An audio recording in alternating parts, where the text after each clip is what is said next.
প্রশংসা একমাত্র আল্লাহ সুবহানাহু ওয়া তাআলার জন্য, যে আল্লাহ সুবহানাহু ওয়া তাআলা জালিমের জুলুম থেকে বিগত 17-18 বছরে মানুষকে যেভাবে শিকলের ভিতরে আবদ্ধ করে রাখছে, আবদ্ধ থেকে আল্লাহ সুবহানাহু ওয়া তাআলা আমাদেরকে মুক্তি দান করছে। এই জন্য আমরা সকলের শুকরিয়া আদায় করি, আলহামদুলিল্লাহ।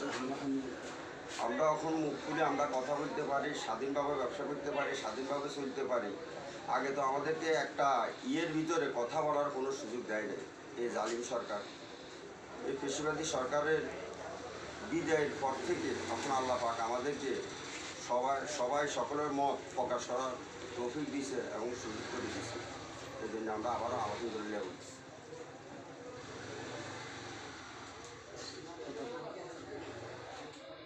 আপনি বর্তমানে আপনার রাজনৈতিক অবস্থানটা একটু বলবেন? আলহামদুলিল্লাহ, আমি 1981 সনে ক্লাস 3 থেকে আমার রাজনীতি শুরু হয়েছে। বর্তমান পজিশন কি রাজনীতিতে?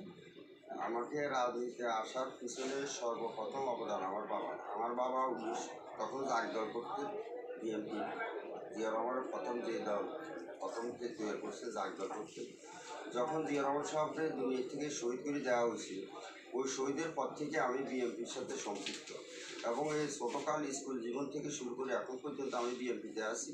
আমি পুরো বিএনপির একজন সাধারণ সদস্য এবং বর্তমানে ওয়ার্ড বিএনপির সেক্রেটারি পদপ্রার্থী। কত নম্বর ওয়ার্ড? 6 নং ওয়ার্ড, লক্ষ্মী পৌরসভা 6 নম্বর ওয়ার্ড বিএনপির সাধারণ সম্পাদক প্রার্থী।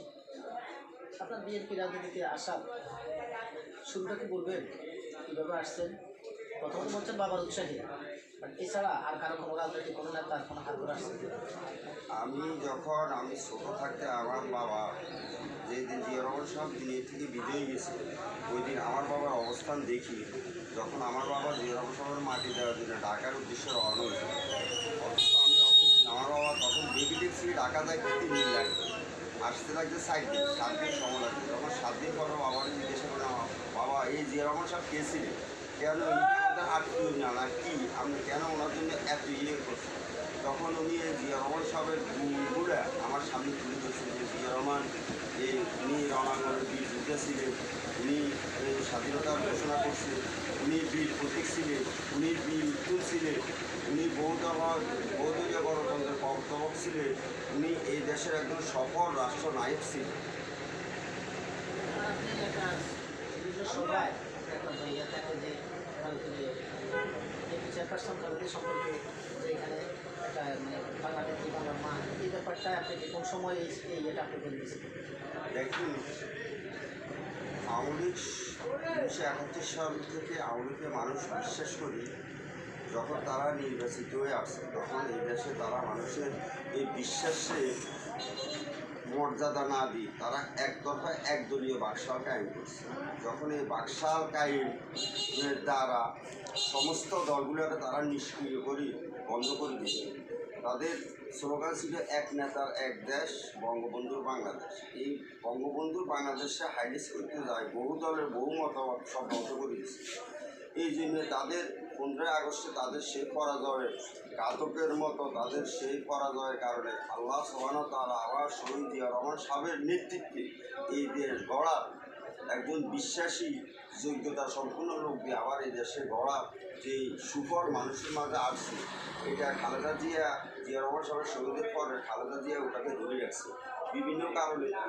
যখন আমার নেতা কর্মীরা বলে আমার নেত্রী আমার মা, তখন আমার কাছে এটা অসম্মান মনে হয়। উনি তো আমার নেত্রী আমার মা, উনি যদি আমার নেত্রী আমার মা হইতেন, তাহলে যখন তারেক রহমান সাহেব এবং কোকো সাহেবের ফখরুদ্দিন মঈনুদ্দিন আমরা হাইকোর্ট অফিসের মধ্যে তাদেরকে নির্যাতন করে অবস্থা যখন বলছে যে খালেদা জিয়ার যে আপনি সব আপনার ছেলে সব বিদেশে চলে যান, তখন বাংলার নেত্রী বাংলা মা বলছে না, আমার যাওয়ার প্রয়োজন নাই, আমার ছেলেদেরকে যে নির্যাতন হয়েছে, এদের প্রতি যে অবিচার করা হয়েছে, তাদেরকে উন্নত চিকিৎসার জন্য বিদেশে পাঠানো হোক।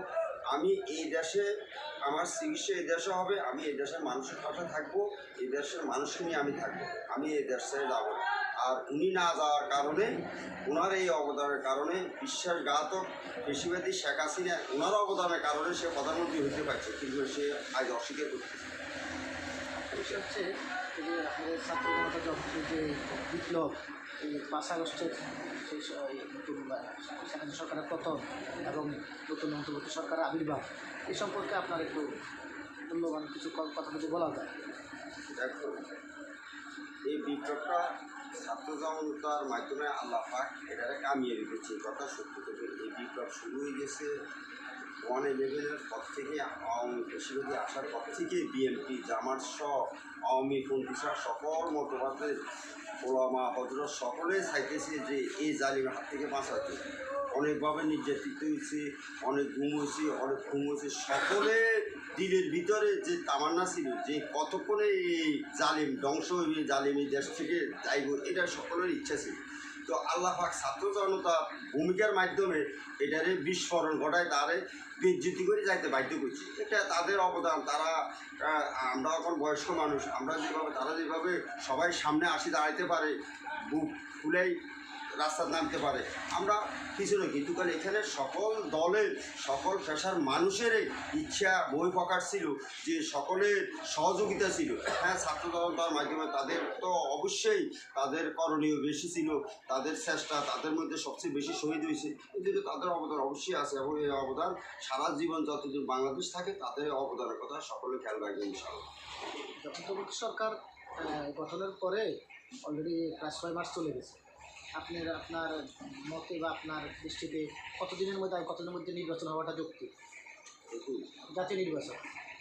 যদি আমরা কেন এই জালি ফেসিবাদী সরকারের আরেকটা উদাহরণ হচ্ছে আমি 15 আগস্ট। তো আমি যারা এই বর্তমান অন্তর্বর্তী সরকার আছে তাদের কাছে আবেদন করব 15 আগস্ট 5 আগস্ট এই দুইটা বাংলাদেশ জাতির মুক্তি দিবস হিসাবে পালন করে রাখার জন্য। আর আল্লাহ সুবহানাহু ওয়া তাআলা এই জালিম সরকার পতনের পরে এই দেশের মধ্যে 15 আগস্টের পরে যে নেতৃত্ব 1 নভেম্বরে শহীদ জিয়া রহমান সাহেবের নেতৃত্ব যে দেশ গড়ার যে সুযোগ আসছে, তো আমি সরকারকে অনুরোধ করবো ওরা যদি চেষ্টা করে, যদি 15 আগস্ট 5 আগস্টে শোক দিবস হিসাবে পালন করি, আগ থেকে নির্বাচনের পরিকল্পনা নিয়ে যদি নভেম্বর মাসে পয়লা যদি নির্বাচন দেয়, তাহলে এই দেশের মানুষ আবার ভালো একজন নির্বাচিত সরকার পাবে এবং ভালো একজন অভিভাবক এই দেশ চালানোর মতো যোগ্যতা সম্পূর্ণ লোক মানুষ পাবে ভোটের মাধ্যমে ইনশাআল্লাহ। আপনার 15 নভেম্বর 15 আগস্ট 15 আগস্ট মুক্তি দিবস, একদলীয় বাকশালতন মুক্তি হয়েছে। 5 আগস্ট এই স্বৈরাচারী ফেসিবাদী সরকারতন মুক্তি হয়েছে। এই দুই দিনটা মুক্তি দিবস হিসেবে পালন করি। নভেম্বরে এই দেশে এই জাতি ভালো একজন যোগ্যতা সম্পূর্ণ অভিভাবক শহীদ জিয়া রহমান সাহেবরে পাইছে। এখন জিয়া রহমান উত্তরসূরি হিসাবে আবার যদি এভাবে যদি সরকার এইভাবে নির্বাচন দেয় 1 নভেম্বরে, তাহলে আবার একজন ভালো নভেম্বর কি 25 না 26? নভেম্বরের নভেম্বর তো ঠিক আছে, কত সাল? নভেম্বরের প্রথম সপ্তাহ যদি নির্বাচন দেয় তাহলে এটা 25 নভেম্বরের প্রথম সপ্তাহ যদি সরকার ইচ্ছা করে দিতে পারে। 15 আগস্ট আর আমি বলছি যদি 15 আগস্ট 5 আগস্টে এই জাতির জন্য মুক্তি দিবস হিসেবে পালন করা হোক, আর নভেম্বর মাসের নির্বাচন দিয়ে 25 নভেম্বরের নির্বাচন দিয়ে দেশের মানুষের জন্য ভালো একজন অভিভাবক হিসাবে 25 সালে নভেম্বর, ঠিক আছে 25 নভেম্বর মানে 25 সালে নভেম্বরের মধ্যে এই দেশে একজন ভালো ভোটের মাধ্যমে একজন সরকার আসুক, যে সরকার যে জিয়া রহমান যেভাবে দেশ চালাইছে, জিয়া রহমানের স্ত্রী বেগম খালেদা জিয়া যেভাবে দেশ চালাইছে, তারই সুযোগ্য সন্তান তারেক রহমান সাহেবের নেতৃত্বে ইনশাল্লাহ এই দেশে আবার বহুদলীয় গণতন্ত্র, বহু মানুষের মত প্রকাশে সকলে মিলে আবার এই দেশে গড়ার যেই দেশটারে যে পিছনে নিয়ে গেছে, দেশের টাকা পয়সা সব লুটপাট করি, দেশের আইন শৃঙ্খলা সহ সব ক্ষেত্রে যেভাবে দুর্নীতি করছে, এগুলারে ওনাদের মাধ্যমে আবার সাজায় এই দেশের যোগ্যতা সম্পূর্ণ একজন সরকার ইনশাল্লাহ প্রতিষ্ঠিত হবে। আমরা সরকারের কাছে এই আবেদনে জানাই। আপনি কি মনে করেন সুষ্ঠু নির্বাচন বা জাতীয় নির্বাচনে আপনার দল বিএনপি সরকার গঠন করবে এবং তার যে সরকার প্রধান হবেন? দেখুন, বিএনপি বিখ্যাত দল নয়, আওয়ামী লীগ নিজেরই বিখ্যাত দল করে বিশ্বাসঘাতক হিসেবে পরিণত হয়েছে। বিএনপি হচ্ছে একটা বিশ্বাসী দল। বিএনপি বিশ্বাসী দল এই জন্যে, এই দেশে আমরা তো যারা আছে সব অভিজ্ঞ, এই দেশ স্বাধীন হওয়ার পর থেকে একমাত্র প্রমাণ করছে বিএনপি এই দেশের মধ্যে বিশ্বাসী দল, আর কোনো দল এই দেশে বিশ্বাসী হয়নি। যখন জিয়া রহমান সাহেব শহীদ হয়েছে, তখন শহীদ হওয়ার পরে তখন তারেক সাহেব খালেদা জিয়া কেউ রাজনীতিতে ছিলেন না, কিন্তু জিয়া রহমানের মার্কা সত্তর সাহেবের বিচারপতি মহরুম সত্তর সাহেবের মাধ্যমে ধানের শীষ মার্কায় এই দেশে দ্বিতীয়বার জয়যুক্ত।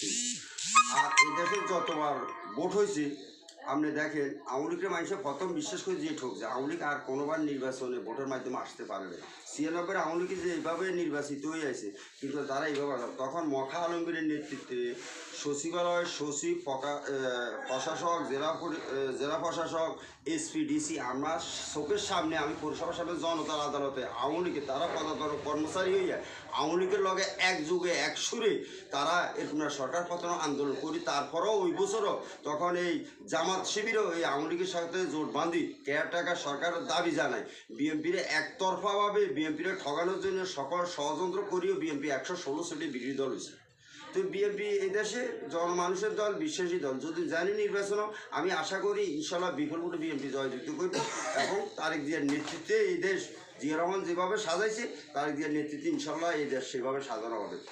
আর আপনার সর্বশেষ 6 নম্বর ওয়ার্ডবাসীর উদ্দেশ্যে কিছু বলেন। আসলে এখানে আপনি সেক্রেটারি প্রার্থী দিয়ে আমাদের লক্ষ্মীপুর পৌরসভার মধ্যে 6 নম্বর ওয়ার্ডটা খুব গুরুত্বপূর্ণ ওয়ার্ড। আমাদের এই ওয়ার্ডটার মধ্যে আমাদের জেলার নেতা পৌর নেতা বড় বড় নেতাগুলা 6 নম্বর ওয়ার্ডের মধ্যে ভাই 7 নম্বর ওয়ার্ডে দোকান আর শাহুদ্দিন শাহু ভাই তারপরে আপনি মাহবুর রহমান লিটন ভাই তারপরে রেজাল করিম লিটন ভাই সহ সকলেই আমাদের 6 নম্বর ওয়ার্ডে তো আর গোটা শহরটা আমাদের 6 নম্বর ওয়ার্ডের মধ্যে বেশি অংশ এই জন্য এটা গুরুত্বপূর্ণ সবাই এটারে আকর্ষণে রাখে তো আমি চাইতেছি 6 নম্বর ওয়ার্ডের আমি সেক্রেটারি ওয়ার্ড বিএনপি সেক্রেটারি প্রার্থী হয়েছি যে এই ওয়ার্ডটারে যে এইভাবে তারা বাবা গাজার আড্ডা দিয়ে বিভিন্ন বাবা আওয়ামী লীগ এখান থেকে চাঁদা মান্দা বিভিন্ন অকার্যকর খারাপ জিনিস দিয়ে এই ওয়ার্ডটারে যেভাবে তারা নোংরা করে রাখছে আমরা চাইতেছি যে আমাদের নেতাদের আমি যদি সেক্রেটারি জয়যুক্ত হই তাহলে আমাদের নেতাদের পরামর্শ কমে আমরা এই ওয়ার্ডটাকে সুন্দর করে পরিষ্কার করে যানজট দূর করে ওয়ার্ডটারে সাজানোর জন্য আমি আমার উদ্যোগ নেব এবং চেষ্টা চালিয়ে যাবো ইনশাআল্লাহ। আপনাকে ধন্যবাদ।